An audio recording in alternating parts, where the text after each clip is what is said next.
Hey folks, Michael Ayala here with Legal View. I wanted to give you a quick update on today's Tyler Robinson hearing. Again, he is charged with capital murder in the killing of Charlie Kirk. And well, today marked 10 months after the murder of activist Charlie Kirk at Utah Valley University. The state of Utah has finally begun presenting its evidence to the court.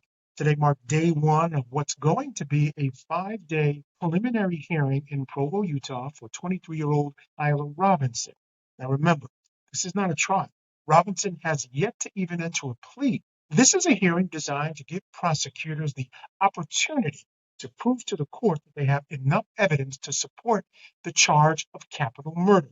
The standard here significantly lower than a traditional trial where it's beyond a reasonable doubt.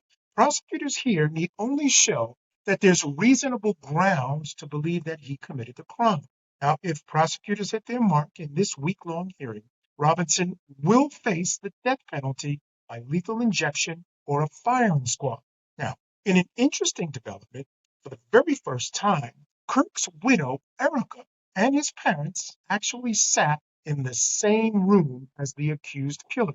Now, one would expect them to show up at trial, absolutely, not so much at a preliminary hearing, even these high profile hearings. Now, the key for prosecutors at preliminary hearings such as this is to provide sufficient information to convince the judge to bind the case over for trial without actually giving too much of their case away. It's really a game of cat and mouse because, of course, the defense, they're going to use this opportunity to get a glimpse into the state's case and the evidence that they have against Robinson. Today, the state's first witness was former UVU campus police officer Christopher Bagley. He testified about finding a red and black screwdriver and a sniper pad on a gravel rooftop overlooking the outdoor courtyard just 21 minutes after the fatal shot was fired.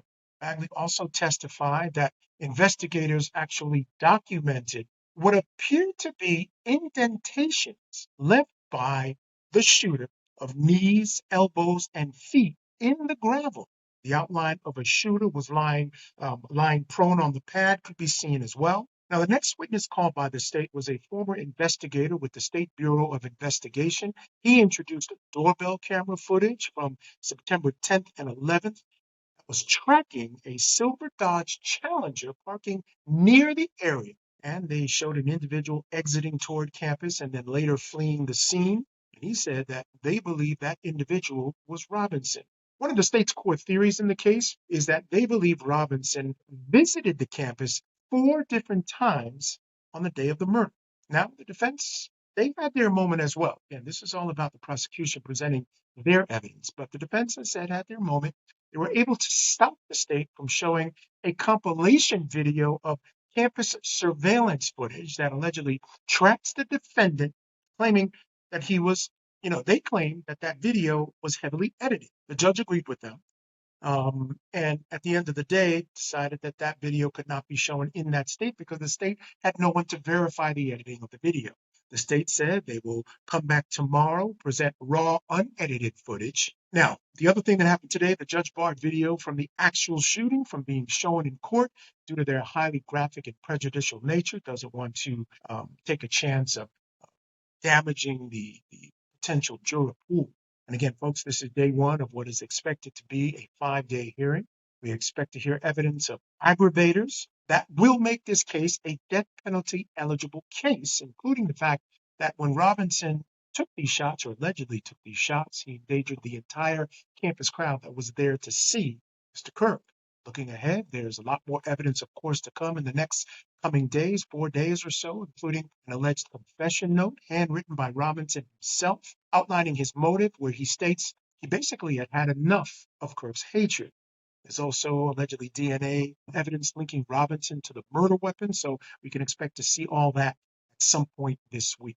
Court resumes tomorrow morning at 9 a.m. local time in Utah, so just stay tuned to Legal View. Get your daily updates on what's going on in the hearings. You can also check in my YouTube and my Substack. Be sure to check it out, hit subscribe, and please drop your comments and thoughts in the comments below. We'll see you soon.